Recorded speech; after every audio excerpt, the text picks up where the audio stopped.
Cate Blanchett has 2 Oscars and a resume of both big-budget blockbusters and art house hits, but she's missed out on some roles along the way as well. You're not one for tears, and, well, neither am I.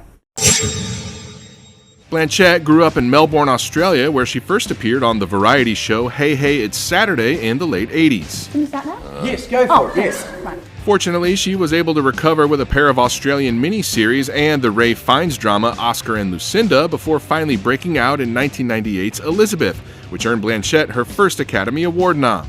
Meryl Streep reportedly turned down that role, and Nicole Kidman was also considered. I am not your Elizabeth. I am no man's Elizabeth.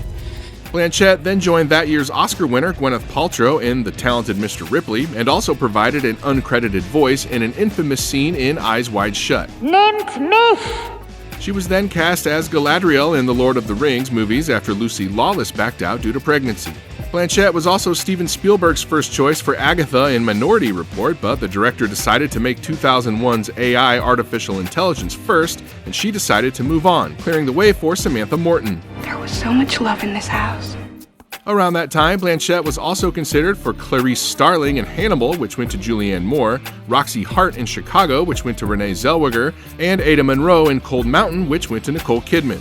Blanchett was set to play Anna in 2004's Closer, but had to drop out due to her pregnancy, and Julia Roberts filled in. She also pulled out of The Merchant of Venice for the same reason, and True Blood's Lynn Collins replaced her as Portia. Blanchett was able to make 2004's Aviator and won her first Oscar for her portrayal of Katharine Hepburn, a role Kidman was also considered for. Look at me, Katie. Stop acting. I'm not acting. The following year, she was considered for Jane Smith in Mr. and Mrs. Smith, but lost out to Angelina Jolie. Blanchett was cast in 2006's The Fountain alongside Brad Pitt, but production pushed over her pregnancy. Pitt dropped out over differences in the script, and Blanchett then had a conflict with filming Little Fish.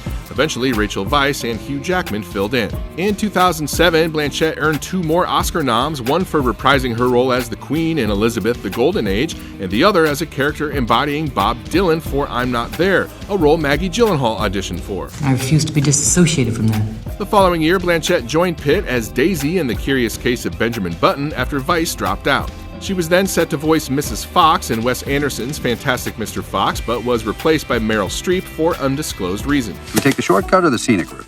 Let's take the shortcut. After winning Best Actress for 2013's Blue Jasmine and earning her latest nomination for 2015's Carol, Blanchett was set for A Bigger Splash, but had to withdraw over a theater conflict and was replaced by Tilda Swinton. She also missed out on playing Melissa Lewis in The Martian for the same reason, and Jessica Chastain took the role. Blanchett was rumored to be offered a role in Wonder Woman, but she instead joined a different superhero universe, playing Hela in Thor Ragnarok, a role Charlize Theron was also considered for. It's a shame. I would have liked to have seen that.